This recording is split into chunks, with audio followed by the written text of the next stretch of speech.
Hey everyone, welcome back. Welcome to another exciting video on the series and इसके अंदर हम cover करने वाले references and borrowing. So last video में हमने देखा था दैट किस तरह से हम ओनरशिप को यूज़ कर सकते हैं एंड किस तरह से रस्ट ओनरशिप का कॉन्सेप्ट यूज़ करती है to make memory safe programmes.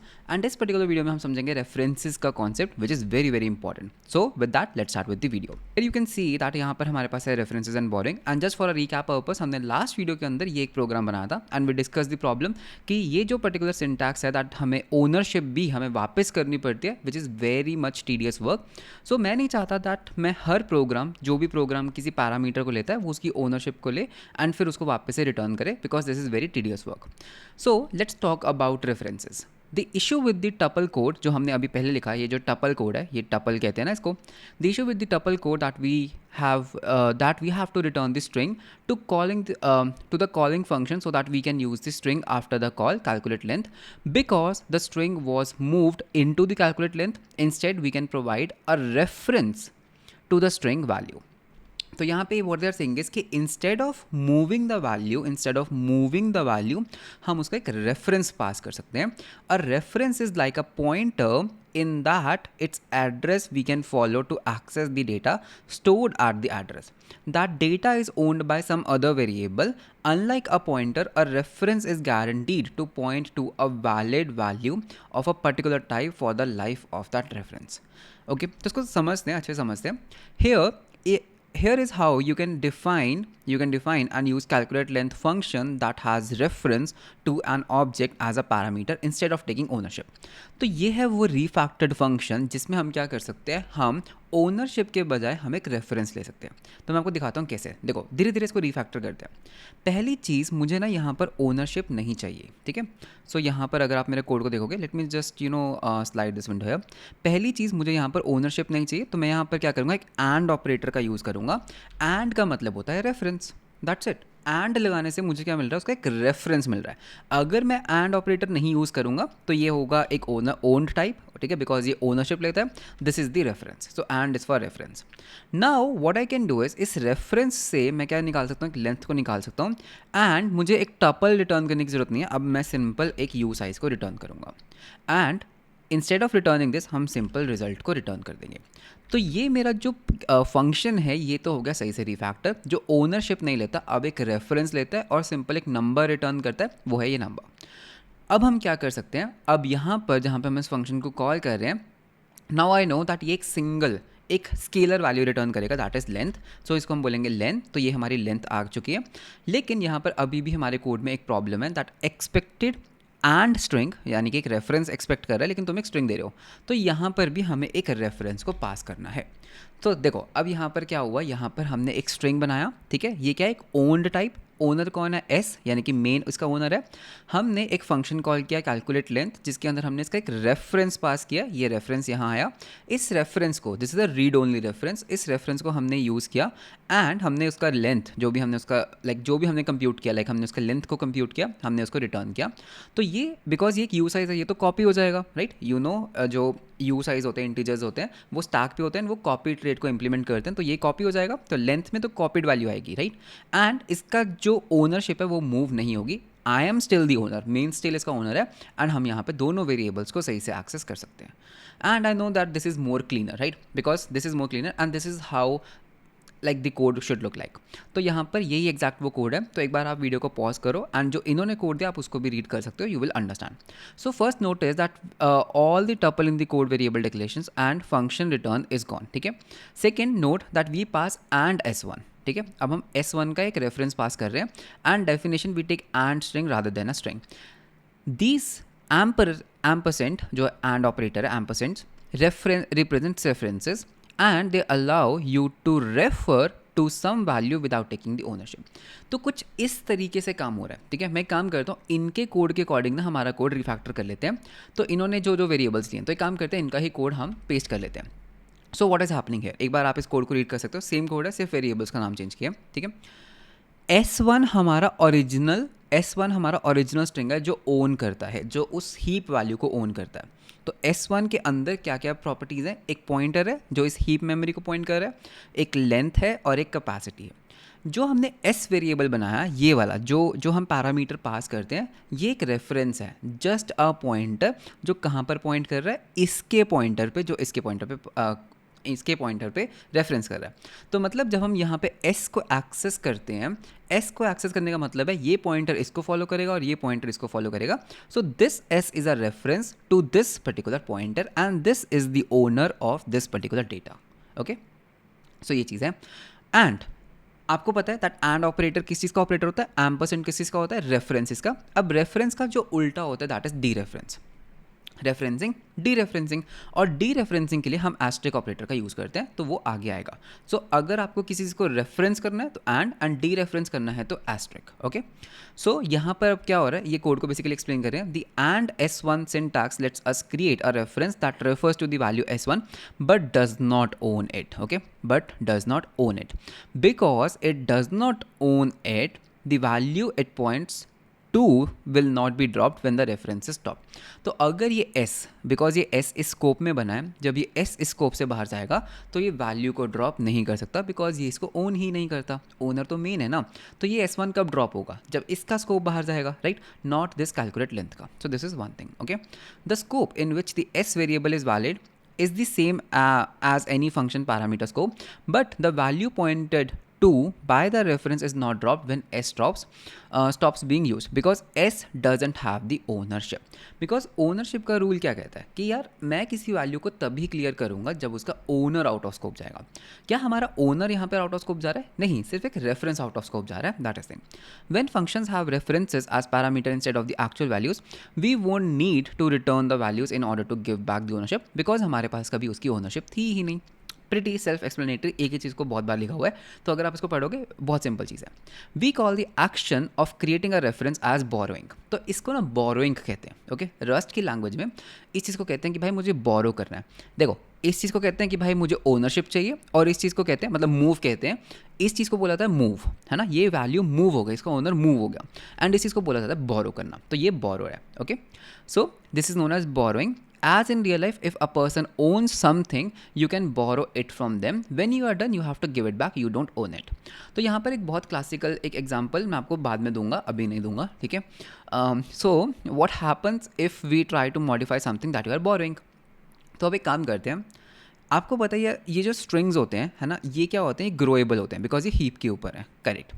तो एक काम करते हैं, इस S1 का हमने बोरो लिया, यहाँ पर ये बोरो हुआ, क्या मैं इस S को म्यूटेट कर सकता हूँ? Let's see, S dot push string, and हम इसके अंदर कुछ पुश करते हैं, हेलो वर्ल्ड। तो मैंने क्या किया, मैंने ना स्ट्रिंग को बोरो भी किया एंड मैंने उसको म्यूटेट करने का ट्राई किया। And can you see what is the error? ये क्या बोल रहा है, can not borrow S dereference S, मतलब S की value as mutable as it is behind a reference, and is a reference so that it refers to cannot be borrowed as mutable।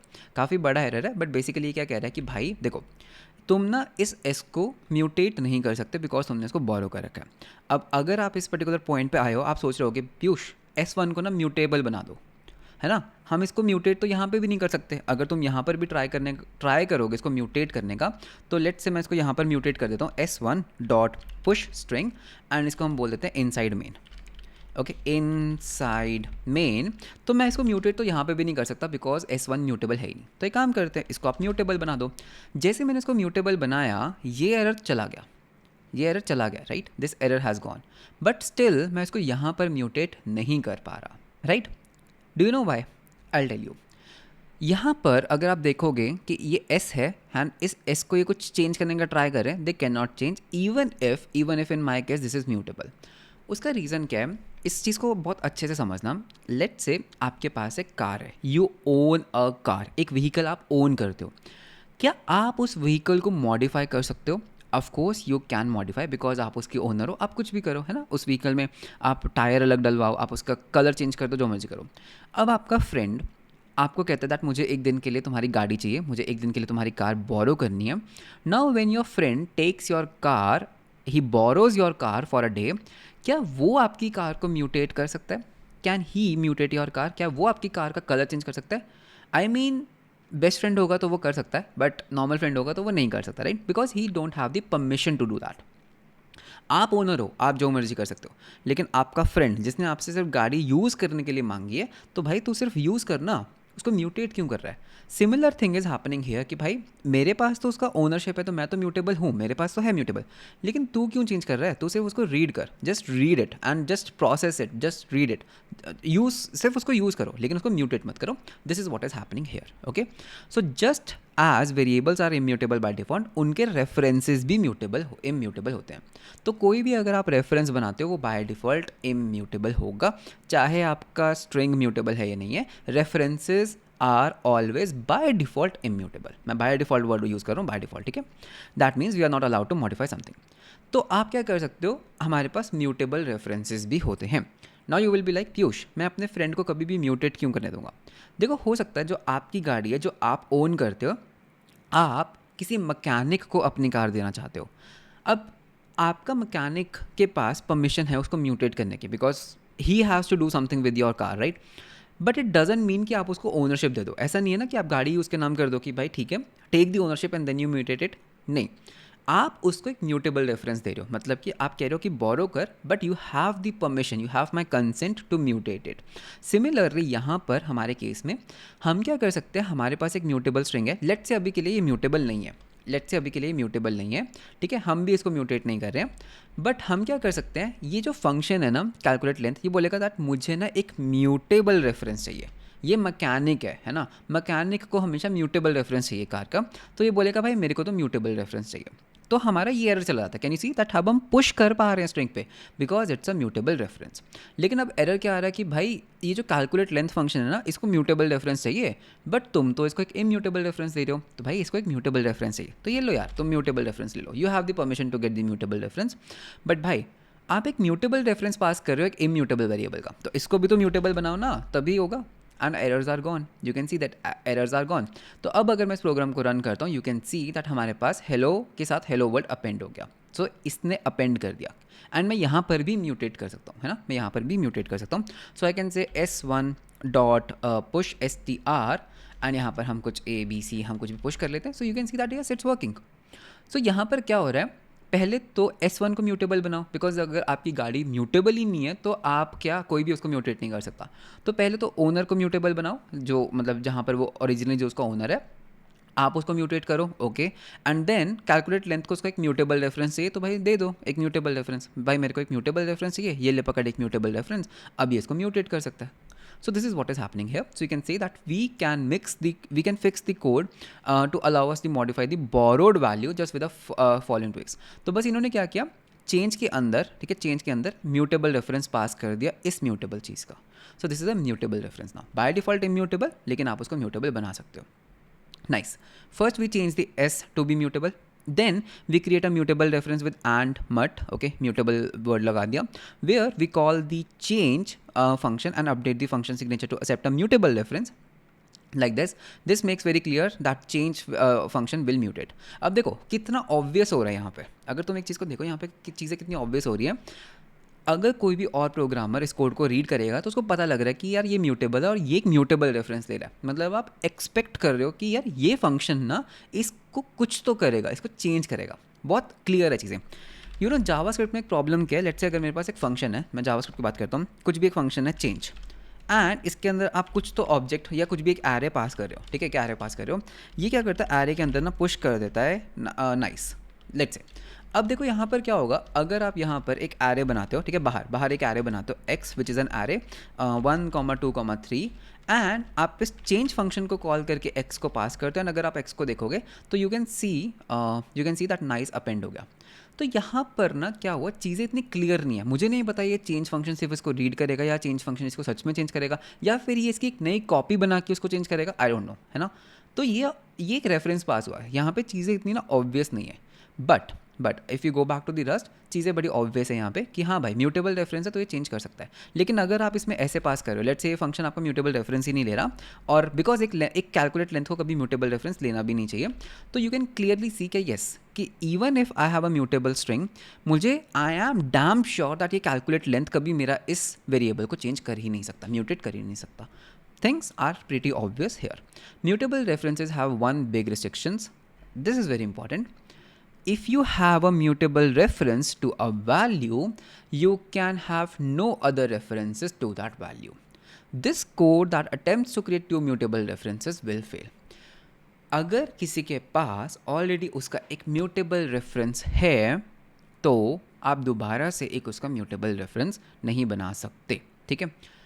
इस particular scenario में अगर मैं इस code को revert करता हूँ तो देखो यहाँ पर हुआ क्या, मेरे पास मैंने उसको म्यूटेट किया, ये फंक्शन की एग्जीक्यूशन खत्म हो गई, राइट। तो दोबारा उसको म्यूटेट कर सकते हैं। अब देखो यहाँ पर क्या होगा, लेट से एग्जाम्पल को थोड़ा ट्विस्ट करते हैं, ठीक है। मैं ना यहाँ पर एक लेट बनाता हूँ, ठीक है, एक लेट बनाते हैं, एक और वेरिएबल बनाते हैं S2 जो S1 का एक रेफरेंस, जो S1 को क्या कर रहा है, ठीक है। आप बताओ इस पर्टिकुलर सिनारियो में, इसको भी हटा दो, ठीक है, इस लाइन को भी हटा दो। यहाँ पर क्या हो रहा है, क्या ये एक रेफरेंस हो रहा है या एक बोरो हो रहा है या फिर ये एक ओनरशिप मूव हो रही है। तो you have easily guess that ownership move हो रही है S1 की S2 में।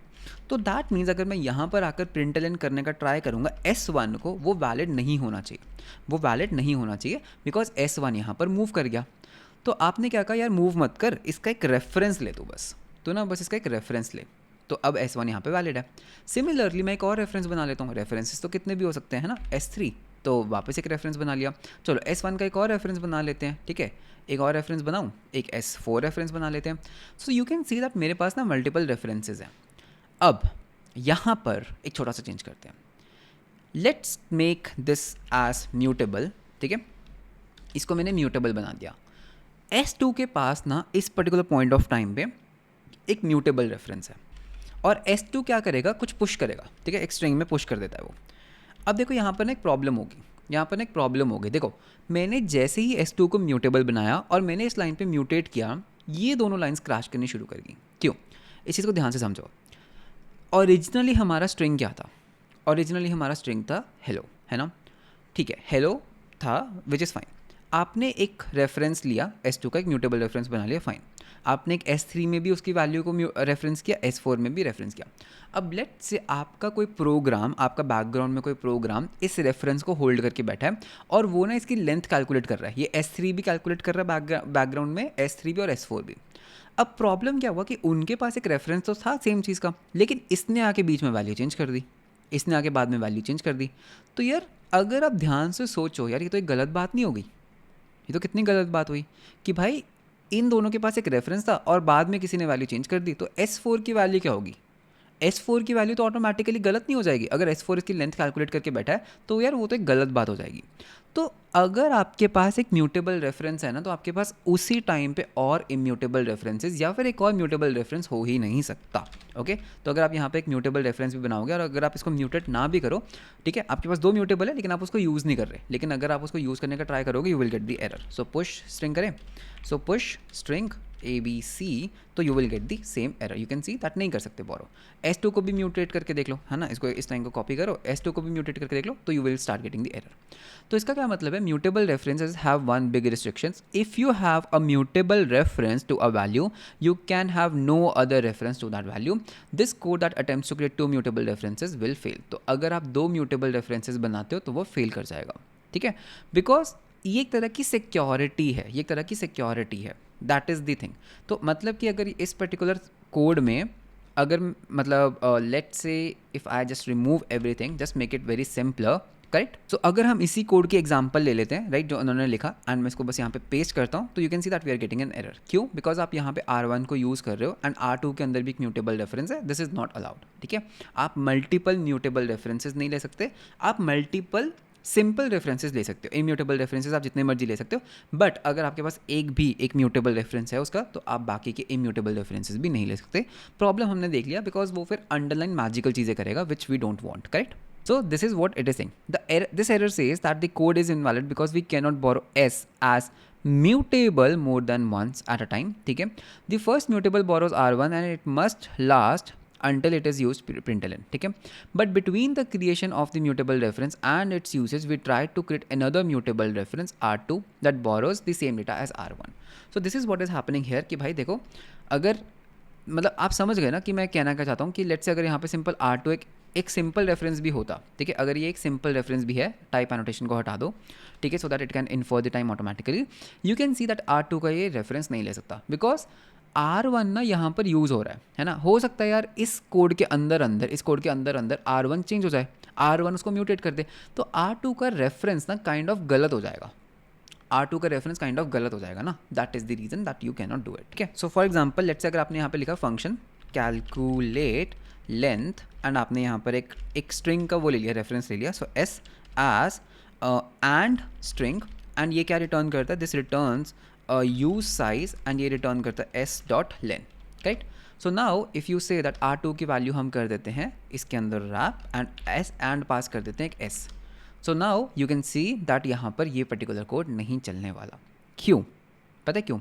आई टेल यू द रीज़न। कुछ ऐसा कोड लिखते हैं, push R1 dot push string hey there, ठीक है। सो अब इस प्रोग्राम में प्रॉब्लम क्या हो रहा है दैट आपने एक R1 बनाया which is a mutable reference, आपने उसका साइज़ कैलकुलेट कर लिया, क्या है इसका साइज़, तो ये फंक्शन रिटर्न करेगा 5, 1 2 3 4 5, आपने R2 में 5 रख लिया, लेकिन यहाँ पर आपने क्या किया, यहाँ पर लेट्स से आपने R1 को म्यूटेट कर दिया, R1 को म्यूटेट कर दिया, हे देयर ऐड कर दिया, अब क्या इसका साइज़ 5 रहा? नहीं ना, ये तो इसको 5 कैलकुलेट करके बैठा है, लेकिन आपने तो कुछ और ही कर दिया, तो ये तो एक गलत चीज़ हो गई ना, तो that is the reason that आप इसको ऐसे नहीं कर सकते। Got it? So this restriction prevents multiple mutable references to same data at the same time, allows for the mutation but in a very controlled fashion. Okay, so it's something that new Rustaceans struggle with because most languages let you mutate whatever you like. तो हाँ यार, ये एक ऐसा concept है जो हम जैसे बिगनर्स थोड़ा सा स्ट्रगल करते हैं समझने में। The benefit of having this restriction is that Rust can prevent data races at compile time. A data race is similar to a race condition. When happens, these occurs, 2 or more pointers access the same data at the same time. At least one of the pointer is being used to write to the data, and there is no mechanism being used to synchronize the access the data. Data races cause undefined behaviors and is difficult to diagnose and fix when you are trying to track down the problems. ठीक है, तो मैं आपको एक example भी दे सकता हूँ। देखो यहाँ पे ये एग्जाम्पल देखना, ठीक है, इसको कॉपी कर लेते हैं and let's just paste the example. हर चीज़ को बस करके समझते हैं, ठीक है, हर चीज़ को हम कर करके समझेंगे। यहाँ पर क्या हुआ, इस स्कोप के अंदर देखो आपने एक म्यूटेबल रेफरेंस लिया एंड जैसे ही ये स्कोप खत्म हुआ आपका म्यूटेबल रेफरेंस गया, now you can have this mutable reference. लेकिन अगर ये स्कोप के बाहर होता, ठीक है, तो ये एरर वाली कंडीशन है कि मतलब आप इसको बाहर एक्सेस नहीं करें, obviously that's why it is not throwing any error, but यहाँ पर आप इसको यूज़ कर सकते हो बिकॉज ये रेफरेंस यहाँ पर खत्म हो जाएगा, R1 वाला रेफरेंस यहाँ पर खत्म हो जाएगा। लेकिन अगर ये स्कोप ना होता तो आप नहीं कर सकते because you can not have multiple mutable variables, ठीक है, तो ये एक चीज़ है। Rust enforces a similar rule for combining mutable and immutable references. तो ये वही वाली एग्जांपल है जो हमने जस्ट अभी डिस्कस की थी, दैट अगर आपके पास कुछ इस तरीके का कोड है तो you can see you have a reference, फिर आप कहते हो मुझे एक म्यूटेबल रेफरेंस है। This is a problem. क्यों भाई? जो because can not borrow s as mutable because it is also borrowed as immutable, because ये दोनों इसका एक इम्यूटेबल रेफरेंस होल्ड करके बैठे हैं, आप इसको एज अ म्यूटेबल रेफरेंस नहीं होल्ड कर सकते, इम्यूटेबल कर सकते हो। क्यों? Because they are dependent on it, and अगर आपने R3 की वैल्यू चेंज कर दी यार, ये दोनों भी ऑटोमेटिकली चेंज हो जाएंगे, है ना। This is a problem. अगर आपने ये दोनों इसका रेफरेंस कैलकुलेट करके बैठे हैं ना, आपने R3 को चेंज कर दिया, तो this is a big problem, that is the problem, ठीक है। सो this is thing, okay. So view, we also cannot have a mutable reference while we have an immutable reference at the same time. So users of immutable references don't expect the value to suddenly change. Exactly, जो भी इस immutable value को use कर रहा है वो नहीं चाहेंगे कि यार कोई और आके इसको चेंज कर दे, तो it's kind of a safety feature from Rust. And however, the multiple immutable references are allowed because no one who is just reading the data has the ability to affect any change. तो read बहुत ज़्यादा लोग कर सकते हैं, but mutable के साथ थोड़ा सा रिस्ट्रिक्टिव है। Know that references scope starts from where it is introduced and continues through the last time that reference is being used. For instance, the code will compile because the last uses of the immutable references println occurs before the mutable reference is introduced. हाँ, ये बहुत ही एक अच्छी चीज़ है। देखो rust का compiler बहुत smart है। यहाँ पर जो रेफरेंसेस की हम बात करते हैं, ये रेफरेंस है, ये रेफरेंस यहाँ पर स्कोप में आया, यहाँ पर लाइन नंबर 4 में ये स्टार्ट हुआ। ये तब तक वैलिड रहेगा रेफरेंस जब तक हम इसको यूज़ कर रहे हैं।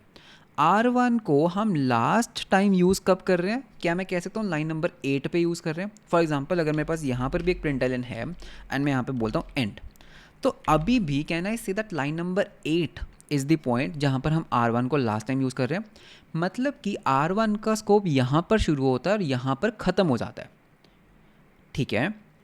मतलब कि उसके स्कोप के अंदर अंदर हमें कुछ चीज़ें समझनी होंगी। वॉट इफ़ अगर मैं इस R1 और R2 को कभी यूज़ ही ना करता, वॉट इफ़ अगर मैं इस R1 को और R2 को मैं कभी यूज़ ही ना करता, तो क्या मैं कह सकता हूँ कि R1 यहाँ बना और यहीं ख़त्म हो गया? क्या ये R2 यहीं बना और यहीं ख़त्म हो गया? बिकॉज ये रेफरेंसेस यहाँ पर ख़त्म हो चुके हैं। देखो ये रेफरेंस ख़त्म हो गया, ये भी रेफरेंस ख़त्म हो गया, there is no immutable reference. अब मैं इसका एक म्यूटेबल रेफरेंस बना सकता हूँ।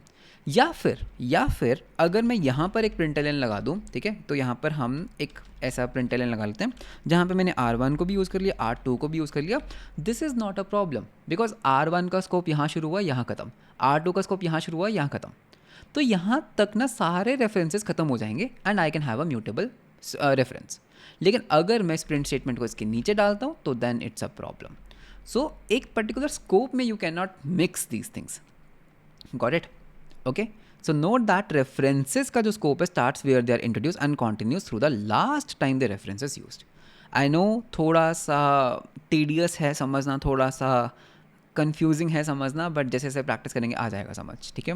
The scope of the immutable references R1 and R2 and after the println where they are last used which is before the mutable reference is created. तो इस particular case में you can see that R1 R2 हमने यहाँ पे use कर दिया, फिर हम एक म्यूटेबल रेफरेंस बना सकते हैं बिकॉज इस पर्टिकुलर लाइन के बाद हम कभी भी R1 और R2 को यूज़ नहीं कर रहे। रस्ट का जो ये गार्ड्स है ना, जो ये कंपाइल के जो ये बोरो गार्ड्स हैं एंड जो ये चेकर है बोरो चेकर, बहुत स्ट्रॉन्ग है। मतलब ये सारी पॉसिबिलिटीज़ कैलकुलेट कर लेता है। तो आई मीन कंपाइल टाइम के ऊपर रस्ट का जो चेकर है that is very strong, okay, which is before the mutable reference R3 is created. These scopes don't overlap, so this code is allowed. The compiler can tell that the reference is no longer being used at the point and end out of scope. So that is what I just said. Okay, nice. Even though borrowing errors may be frustrating at times, remember that it's the Rust compiler pointing out our potential bugs early and showing you exactly where the problem is. Then you don't have to track down why your data isn't what you thought it was. Okay, dangling references के बारे में बात करते हैं। तो I hope इस particular point पे you know what's a reference, what are immutable references, what are mutable references, and किस तरह से हम इसको यूज़ कर सकते हैं। In languages with pointers, it's easy to erroneously create a dangling pointer. ठीक है, dangling pointer क्या होता है? A pointer that references to a location in memory that may have been given to someone else by freeing some memory while preserving a pointer in that memory. I'll give you an example. Let's say example कैसे दूँ? यहाँ पर एक example, हाँ example नीचे आ रहा है, ठीक है। In Rust by contrast the compiler guarantees that references will never be dangling references. If you have a reference to some data, the compiler will ensure that the data will not go out of scope before the reference does. So I will give you one example. तो यार ये एक बहुत अच्छी example है dangling references की। तो यहाँ पर क्या हो रहा है, अगर आप इस कोड को ध्यान से पढ़ो, आई नो यहाँ पे बहुत ज़्यादा एरर्स आ रहे हैं, तो यहाँ पे पढ़ते हैं। यहाँ पर मेरे पास एक फंक्शन है मेन, जिसके अंदर एक वेरिएबल है reference to nothing which is equals to dangle function. ये डैंगल फंक्शन क्या करता है? डैंगल फंक्शन जो एक स्ट्रिंग का रेफरेंस रिटर्न करता है, ओनरशिप रिटर्न नहीं कर रहा है, रेफरेंस रिटर्न करता है। इसने एक वेरिएबल बनाया S which is a owned, right, इसका ओनर कौन है? डैंगल, एंड इसने उसका एक रेफरेंस रिटर्न कर दिया। अब अगर आप इसको ध्यान से सोचो, who is the owner of S variable? आप बोलोगे डैंगल, ठीक है, बहुत बढ़िया। दैट मीन्स जैसे ही डैंगल का एग्जीक्यूशन ख़त्म होगा, क्या मैं कह सकता हूँ कि बिकॉज ये ओनर था एस का, जैसे ही ये ख़त्म होगा ये एस को ख़त्म कर देगा, बिकॉज व्हेन ओनर डाइज उसका जो डेटा है वो भी क्लियर आउट कर दिया जाता है। तो जैसे ही ओनर किल होगा ये डेटा भी क्लियर हो जाएगा। लेकिन ये हम रिटर्न क्या कर रहे हैं, यहाँ से एक रेफरेंस रिटर्न कर रहे हैं। मैं आपको इस तरह से बताता हूँ कि हमने ना इसका एक रेफरेंस बना लिया, and s, ref is a keyword, so reference to s बना लेते हैं एंड एस, और हम क्या करते हैं, इस रेफरेंस टू एस को रिटर्न कर देते हैं, ठीक है। So now it will make more sense, correct. सो हमने क्या किया, एक रेफरेंस टू ऐसे बना लिया। अब इसका रेफरेंस हमने रिटर्न कर दिया यहाँ पर। अब एक चीज़ बताओ, ये जो रेफरेंस टू एस है, ये है किस चीज़ का रेफरेंस? जब ओरिजिनल डेटा ही ख़त्म हो गया, ओरिजिनल डेटा ही क्लीन अप हो चुका है बाय दी डैंगल, ठीक है, बिकॉज डैंगल जब आउट ऑफ स्कोप गया तो इसने एस को भी खत्म कर दिया। तो जब ये फंक्शन का एग्जीक्यूशन खत्म होगा, जब एस ही नहीं है, जब ओरिजिनल डेटा ही नहीं है, तो भाई ये रेफरेंस किस चीज़ का है? ये एक डैंगलिंग रेफरेंस है। तुम एक ऐसा पॉइंटर लेकर बैठे हो जो मेमोरी लोकेशन ऑलरेडी फ्री हो चुकी है इस पॉइंटर के बाद। So this is what this code is saying, that can not return a value referencing to a local variable, ठीक है, बिकॉज वो क्या होगा, एक डैंगलिंग रेफरेंस होगा। This is a dangling reference. You got it? आपको प्रॉब्लम समझ आ गई, राइट? तो यहाँ पर देखो, मैं यहाँ पे ओनरशिप चेंज कर सकता हूँ। Instead of returning a reference, हम क्या कर सकते हैं, हम एस को ही रिटर्न कर देते हैं। दिस इज़ फाइन, क्योंकि आपने क्या किया, आपने एक ओन टाइप बनाया और आपने उसकी ओनरशिप ही ट्रांसफर कर दी। यहाँ पे कोई डैंगलिंग रेफरेंस नहीं है, but this is a dangling reference. तो एंड अगर डैंगलिंग रेफरेंस है, यू कैन सी दैट उसने कंपाइल टाइम पे ही कैच कर लिया that it's a dangling reference, and आप उसको रिटर्न नहीं कर सकते, करेक्ट? सो इसको एंड कर देते हैं। सो दिस इज अ बगी कोड, और ये कोड कभी भी कंपाइल नहीं होगा। मैं इसको बगी नहीं बोलूँगा, this is an invalid code. You can see that ये कोड कभी रन नहीं होगा, ठीक है? So you can see that the error message refers to a feature that we have not covered, that is lifetimes. तो हमने lifetimes को cover नहीं किया. We will discuss lifetimes in chapter number 10. But if you disregard the part about lifetimes, the message does contain that the key why this is a problem. This function returns type contains a borrowed value, but there is no value for it to be borrowed from. Okay. So let's move further, ठीक है? तो ये चीज़ हमें समझ आ गई है। तो हम क्या कर सकते हैं, देखो, तो ये दिस इज द प्रॉब्लम, ठीक है? Because S is created inside the dangle function when the code dangle is when the function dangle is finished, s will be deallocated, deallocation, allocation का उल्टा deallocation, heap के ऊपर, but we try to return the reference to it. This means the reference would be pointing to an invalid string. That's not good. Rust won't let us do this thing, ठीक है? But यहाँ पे you can सी इसका solution क्या है, that आप उसकी ownership return कर दो। ये हमने देखा था, वो फंक्शन याद है, गिव्स ओनरशिप, वो वाला फंक्शन है ये। तो नो डैंगल क्या करता है, string as a own type return करता है। This works any problem because ownership is moved out, nothing is deallocated. So this was the concept of references. तो हमने देखा that at any given time you can have either one mutable reference और any number of immutable references, ठीक है? So I hope you can read this, just one second. Yeah, so any immutable references must always be valid. And next हम देखेंगे something known as slices. Okay, so इस particular video के अंदर हमने cover किया that references क्या होते हैं, बोरोइंग का कॉन्सेप्ट क्या होता है, दैट हम किसी चीज़ को बोरो कर सकते हैं, हम उसको इम्यूटेबली बोरो कर सकते हैं, म्यूटेबिलिटी बोरो कर सकते हैं, रेफरेंसेस के थ्रू हम उसको बोरो कर सकते हैं. So these were the concepts of referencing and borrowing. And थोड़ा सा न्यू है रस्ट के अंदर, तो इसको ग्रैप करना, इसको ग्रास्प करना, अंडरस्टैंड करना sometimes can be difficult. Okay, so that's fine. जैसे जैसे हम इसके अंदर प्रैक्टिस करेंगे हमारा माइंड उस तरह से डेवलप होगा, हमारे माइंड के जो डॉट्स हैं वो कनेक्ट होंगे, and we will be able to resonate with this things. So being from JavaScript background, मेरे लिए भी थोड़ा सा इन चीज़ों को डाइजेस्ट करना was difficult, but actually now I understand that actually JavaScript के अंदर कितनी ज़्यादा वनरेबिलिटीज़ हैं, राइट? कितनी ज़्यादा चीज़ें हैं, बिकॉज ओवर टाइम हमें जावास्क्रिप्ट में इतनी ज़्यादा प्रैक्टिस हो चुकी है कि हम उन चीज़ों को इग्नोर कर लेते हैं. हमारा ब्रेन ऑटोमेटिकली समझ जाता है that what we are trying to do. But Rust के अंदर it's very strict, it's very cool, so making it the safest memory safe programming language on this earth. So with that let's end the video, and मिलते हैं हम आपको next video के अंदर जहाँ पे बात करेंगे स्लाइसिस की. So with that let's end the video. So bye bye everyone and take care.